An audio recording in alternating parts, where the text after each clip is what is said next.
Dad, Marina is dead. Wait, what do you mean, dead? She was dragged under by the Orca. Her name was Marina Lysaro. For her, working with killer whales wasn't just a career, it was a dream she had chased her entire life. She believed she had formed a bond few humans ever experience. But on one warm June afternoon at OceanWorld Orlando, that bond was shattered. This is the horrifying story of what happened that day. A story of trust broken, of warning signs ignored, and of a life lost in front of hundreds of witnesses. Before we dive in, take a moment to subscribe, like, and share this video so more people can uncover the truth behind the illusions of marine parks. Stay with us, because what you're about to hear is unlike anything you've ever imagined. Marina Lysaro was more than a trainer. She was an ocean devotee. At just 33 years old, she had already become one of the most respected marine mammal trainers in the world. Her fascination with orcas wasn't about applause or fame. For Marina, it was personal. Since childhood, she had studied them, dreamed about them, and dedicated every step of her journey to understanding these apex predators. While most children collected toys, Marina collected books about the sea. While others imagined fairy tales, she imagined herself swimming beside these giants. By the time she reached adulthood, there was no question where her life would lead. For over a decade, Marina worked with the ocean's most formidable creatures. She knew their moods, their intelligence, and their unpredictability. Yet one orca stood out above all others, a 19-foot, 8,000-pound female named Nyla. Nyla was no ordinary animal. She had been captured from the wild in Iceland in the early 1990s, torn away from her family pod, and transported into a world of concrete walls and daily performances. For years, she was a star attraction. Audiences cheered her leaps and tricks, never seeing the wildness still burning inside her. But with Marina, there was something different, something no one else seemed able to touch. Colleagues described their connection as almost magical. One trainer recalled, Marina and Nyla, what they had was different. You could see the trust. Marina could get Nyla to do things no one else could. It was like watching two souls in sync. On the surface, it looked like perfection. Marina would step onto the stage, Nyla at her side, and the crowd believed they were witnessing harmony between human and beast. Behind every show, though, Marina poured hours, sometimes entire nights, into Nyla. Not just training, but bonding. She studied Nyla's moods, watched her behavior in silence, even spoke to her in the still hours before dawn when the park was empty. Marina didn't just see Nyla as an animal, she saw her as family. And when she slipped into the pool beside her, it felt to the world as though trust had erased every boundary. It was a performance of love, risk, and belief.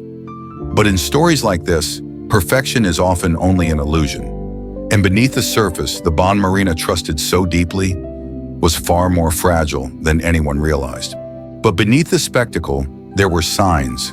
Signs that, in hindsight, should never have been ignored. Nyla had a history, small moments of unpredictable behavior that were quietly brushed aside.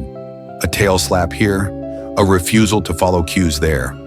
At times, she would break from a routine mid-performance, leaving trainers stranded on stage with forced smiles, trying to hide the unease behind their eyes. Other times, she displayed what experts call jaw-popping, a sudden audible snap of her massive jaws, a warning used in the wild to signal irritation or aggression. For spectators, it might have seemed harmless, maybe even playful, but to trainers, it was a red flag, an unmistakable sign that the orca's patience was wearing thin. And Nyla wasn't alone. Across marine parks worldwide, orcas in captivity were known to resist, to rebel in small ways. In the wild, these creatures roam up to 100 miles a day, hunting with their pods in the open ocean. But inside concrete pools, their instincts clash with confinement. The result? Stress, frustration, a boiling pressure that eventually finds release. One former trainer later admitted there were red flags. Small things, but they added up. Nobody wanted to admit it. We told ourselves it was normal, but deep down, we knew something was wrong. But those warnings didn't fit the show's narrative. They couldn't. Orca performances weren't marketed as dangerous spectacles. They were sold as family entertainment, proof of harmony between man and beast. And so, behaviors that should have triggered caution were dismissed, ignored, or buried beneath carefully worded reports. To the audience, Nyla was a gentle giant, a star performer who dazzled with leaps and splashes. To Marina, she was a trusted partner, a soul she believed she truly understood. But beneath the surface, Nyla was sending messages, subtle, persistent signals that something inside her was building. And the most chilling part? Those who worked closest with her later admitted that, looking back, every warning was there. Every sign of the storm that was about to break. It was a humid summer afternoon at OceanWorld Orlando.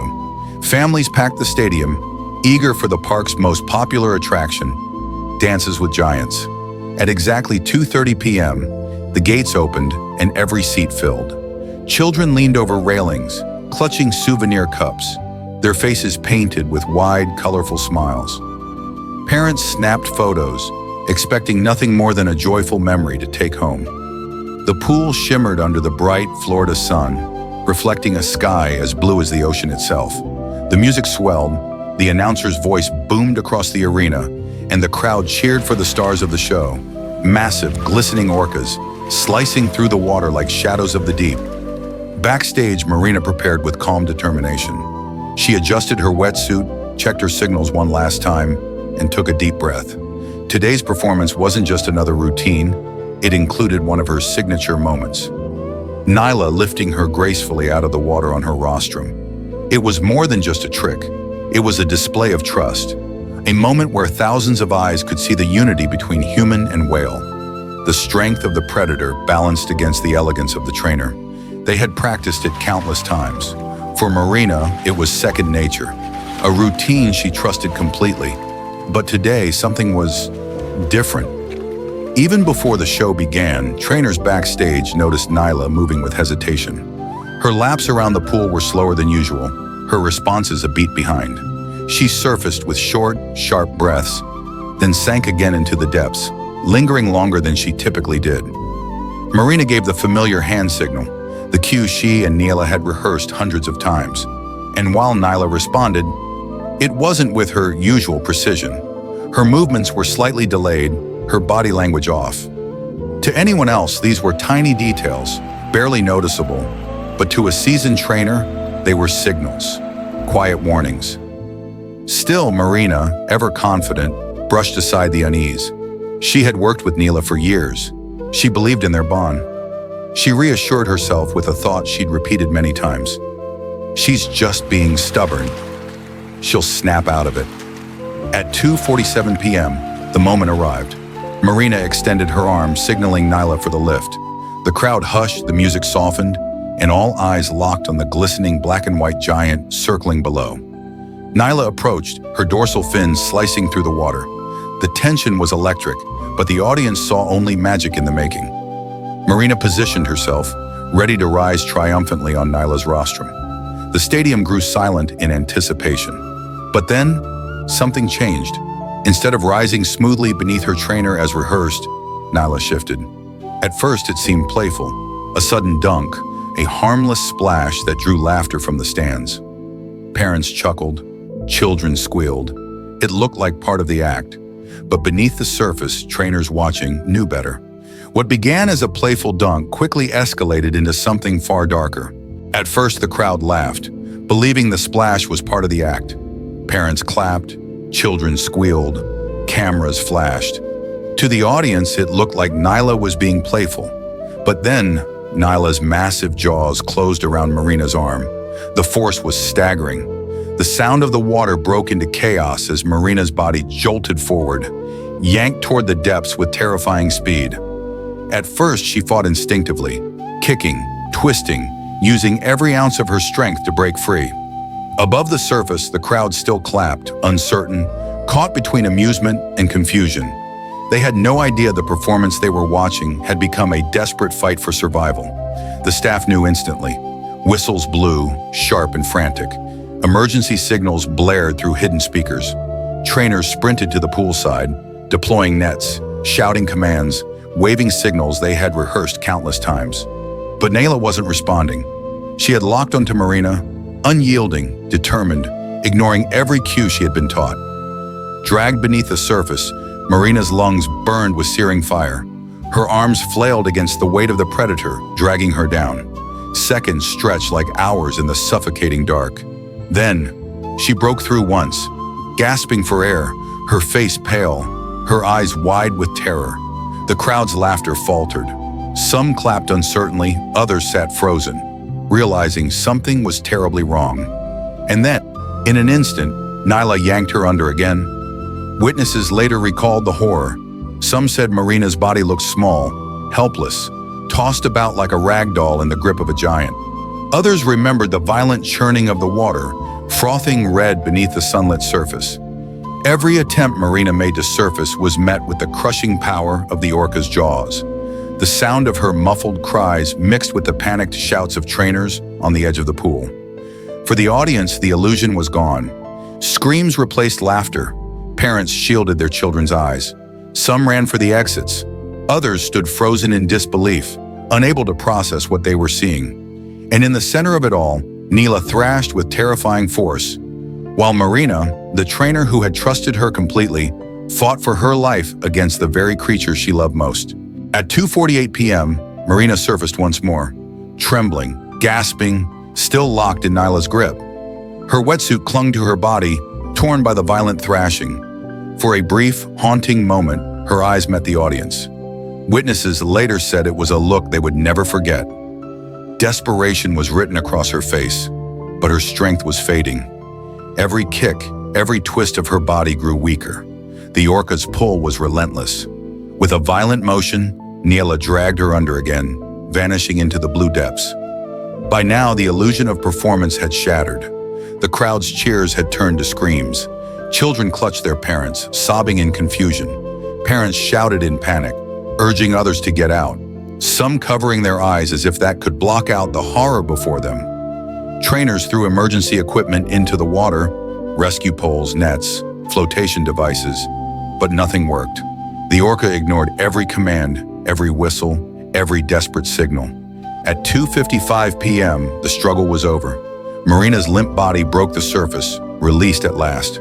Trainers pulled her from the pool with trembling hands, laying her on the wet concrete. Her skin was pale, her body motionless. The sound of sirens wailed in the distance as paramedics rushed in. Onlookers described the scene as surreal. Paramedics performing CPR on the slick ground, pumping her chest, forcing air into her lungs as the audience sat frozen in disbelief. Some prayed, others wept openly. But despite every effort, nothing worked. They fought desperately to bring her back, but it was futile. Marina Lysaro was gone. The official cause of death would later be listed as blunt force trauma and drowning. In the end, the orca she had trusted with her life, the creature she had loved, nurtured, and defended, had taken it in a matter of minutes. Investigations followed immediately. Within hours, OSHA and wildlife authorities descended on OceanWorld Orlando. They combed through incident reports, eyewitness statements, and years of behavioral logs detailing Nyla's history. What they uncovered was chilling. Years of ignored red flags, reports of aggression quietly downplayed, patterns of resistance written off as quirks, incidents buried under vague language to protect the park's reputation. Trainers had raised concerns, some openly, some in whispers behind closed doors. They had noticed Nyla's agitation, her erratic moods, her increasing resistance. But warnings, no matter how urgent, were often brushed aside. The show was the priority. The illusion of harmony between human and orca was too profitable, too marketable, to ever be questioned. And so the cycle continued, until the cycle claimed Marina's life. The tragedy ripped open the harsh reality of captivity, that even in the most controlled environments, even with the most dedicated trainers, orcas remain what they have always been. Unpredictable, immensely powerful predators confined in unnatural enclosures. Concrete tanks could never contain instincts honed by millions of years in the wild. The park scrambled to respond. Public statements emphasized their sorrow, their commitment to safety. But to many, those words rang hollow. Behind the polished press releases lay the undeniable truth that this death was not an unforeseeable accident, but a preventable tragedy years in the making. In the days that followed, OceanWorld held a memorial for Marina. Friends, family, and colleagues gathered in silence. They remembered her passion, her laughter, her unwavering dedication to the creatures she loved. Candles flickered, flowers lined the stage, and photographs of Marina smiling beside Nyla brought tears to the eyes of those who knew her best. And yet, beneath the grief lay a question no one could ignore anymore. Should these animals have ever been in captivity at all? For some, the answer was immediate. For others, it sparked debates that continue to this day. But one thing was certain. Marina's death changed the way the world looked at orcas in captivity forever. Marina's story became more than a personal tragedy. It became a symbol, a reminder written in grief and blood, a reminder that wild hearts are not meant to live behind glass, that the ocean is their home, not a stage. Her bond with Nyla was real, her love was genuine, no one doubted her devotion, but even the deepest affection could not erase the truth of captivity. No amount of training, no years of trust could silence the instincts of a creature born to roam the seas. And as long as killer whales remain confined, forced into shallow pools, repeating tricks for applause, tragedies like Marina's will continue. Perhaps not today, perhaps not tomorrow, but inevitably. So what can we do? We can question. We can speak out. We can refuse to look away. We can support sanctuaries and organizations fighting for the release of captive orcas into environments where they can live with dignity, not despair. Because Marina's last moments weren't just horrifying, they were a warning that demands our attention, our voices, and our courage to say, this cannot continue. If this story moved you, do not let it end here. Share it. Talk about it. Challenge the illusion that captivity is harmless entertainment. And when you do, remember Marina Lysaro, not only for the way she died, but for the way she lived, with passion, with dedication, and with a heart that believed in the beauty of the ocean. Her life, her sacrifice, will not be in vain. If we choose to listen, and if we choose to change. And if you want more stories that reveal the hidden truths behind the surface, subscribe to this channel, like this video, and share it with someone who needs to hear it. Together, we can keep Marina's story alive and push for a future where no more lives are lost to silence and spectacle.